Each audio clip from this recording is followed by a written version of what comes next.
Parade of Enemies. We are reading from Media Control by Noam Chomsky. Instead of talking about the last war, let me talk about the next war because sometimes it's useful to be prepared instead of just reacting. There is a very characteristic development going on in the United States now.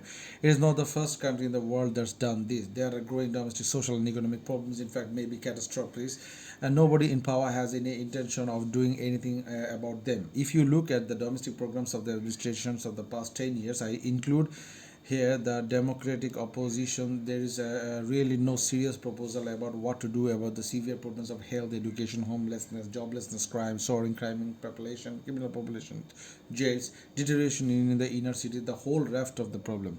You all know about them, and they are all getting worse. Just in the 2 years that George Bush has been in office, 3 million more citizen children cross the poverty line.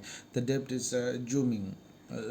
Educational standards are declining. Real wages are now back to the level of about late 1950s for much of the population, and nobody is doing anything about it.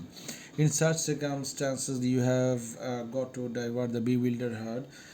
Because if they start noticing this, they may not like it since they are the ones suffering from it. Just having them watch the Super Bowl and the sitcoms may not be enough. You have to whip them up into fear of enemies. You have to whip them up into fear of enemies. In 1930s, Hitler whipped them into the fear of the Jews and Gypsies. You had to crush them to defend yourself. You have our eyes too. We have our ways too. Over the last 10 years, every year or two, some major monster is constructed that we have to defend ourselves against. There used to be one that was always readily available, the Russians. You could always defend yourself against the Russians, but they're losing their attractiveness as an enemy, and it's getting harder and harder to use that one. So some new ones have to be conjured up. In fact, people have quite unfairly criticized George Bush for being unable to express or articulate what's really driving us now. That's very unfair. Prior to about the mid 1980s, when you were asleep, you would just play the record. The Russians are coming. But he lost that one, and he's got to make up new ones, just like the Reaganite public relations apparatus did it in 1980s.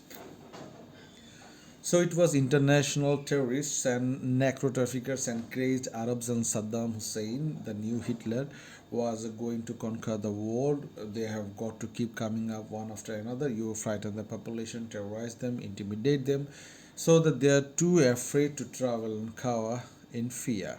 Then you have a magnificent victory over Grenada, Panama, and some other defenseless third world army that you can pulverize before you ever bother to look at them, which is just what happened. That gives relief. You were saved at the last minute. That's one of the ways in which you can keep the bewildered herd from paying attention to what's really going on around them. Keep them diverted and controlled. The next one that's coming along most likely will be Cuba. That's going to require a continuation of the illegal economic warfare, terrorism, economic warfare, possibly a revival of the extraordinary international terrorism. The most major international terrorism organized yet has been the Kennedy administration's Operation Mongoose. Then the things that followed along against Cuba. There's been nothing remotely comparable to it except perhaps the war against Nicaragua, if you call that terrorism. The World Court classified it as something more like aggression. There is always an ideological offensive that builds up a chimerical monster, then campaigns to have it crushed. You can't go in if they can fight back. That's much too dangerous. But if you are sure that they will be crushed, maybe we'll knock that one off and heave another sigh of relief.